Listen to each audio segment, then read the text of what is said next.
BTD6 just dropped one of its biggest updates yet.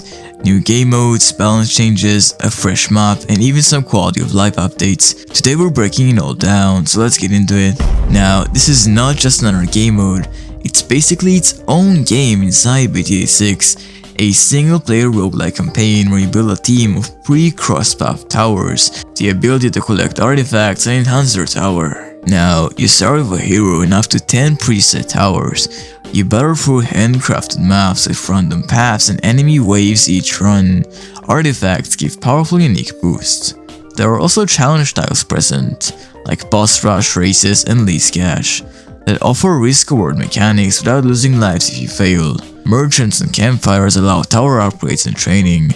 Mid-game temporary boosts include stat buffs, insta-monkeys, and powers, and if you don't like your options, you can re-roll them. In-game cash. You beat stage bosses to unlock legendary artifacts that can carry over to future runs. After finishing the campaign, you can keep pushing through 5 more difficulty levels, leading to endless gyms mode. The DLC price is currently almost $10. According to Ninja Kiwi, it is a standalone experience that doesn't give advantages in normal BTD6, just cosmetics. There is also more Legends DLC planned, but more on that later. We'll get updates? According to Ninja Kiwi, if it's going to be popular, they will continue to expand it. The reason that it costs money is because it took a lot of work, and in order to keep supporting something like that, they need to see a monetary gain, which in my opinion makes complete sense. So you should buy it if you feel like it sounds interesting. There is a new advanced map called Enchanted Glade, which is sort of a magical forest themed map, which I think looks really pretty. The thing about this map is that every even, odd, numbered round, the balloons change paths, and it's not that difficult. I beat it pretty easily, and I have no skill. Also, Rosalia got a new skin similar to the map in sort of like a fairy style. If you're not too sure about whether you want to buy the DLC or not, you can also try the DLC completely for free for a demo quest. And there are also 2 new quests in the game, the Moon Colony quest and the Raft Defense quest. Plus there are new trophy store items. Now let's talk about some balance changes real quick. For some buffs, the Dart Monkey's middle path has a faster attack speed, and Super Monkey Fan Club cooldown was cut in half. Absolute Zero now slows mobs and freezes balloons anywhere on screen, and Cryo Cannon and Icicles get faster attack speeds. The Balloon Dissolver now shreds ceramics, and Glue Hose got cheaper.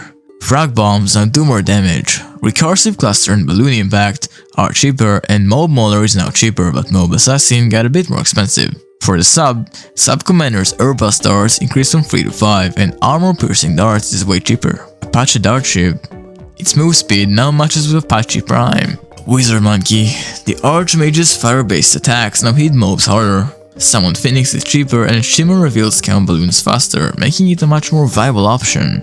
For Albin, Jungle's Bounty drains more cash, which means Albin is now a viable farming hero. Mad's price was increased from 60k to 65k. Rocket Storm was increased from 5550 to 5850.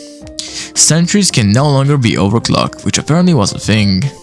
Permaspike also exists as the patch notes, but Ninja Kiwi literally left it the same. I guess they just put it in the patch notes to mess with people. There was also a bug where Quincy would infinitely scream, and now it's no longer here. For some more new quality of life updates, there is now a high contrast and colorblind rain circles, and there is a toggle for ambient map effects, meaning that on low NPCs, you can make the game run much smoother. Also for the map editor highlights track errors before you waste time on broken maps. So what's coming next? Well, like I said before, there are more DLCs planned, specifically Desperado Legends, which is a western-themed roguelike with bounty hunting and balloon races. Sounds pretty interesting. And Runic Legends, crafting-based roguelike where you combine monkey knowledge and artifacts. I'm curious to see how they're gonna do that. There is also a new Paragon and Boss Balloon coming in 2025, and Ninja Kiwi has stated that they plan to release a new tower and more heroes, which is always good to see. There are also better co-op and community goal system incoming, which in my opinion is definitely a system that needs another look. To sum it up, Update 47 is a pretty big update, and so far I have been enjoying it. I only played very little of Rogue Legends, but from the little I did play, It seems like a pretty fun game mode and definitely a nice addition to the game.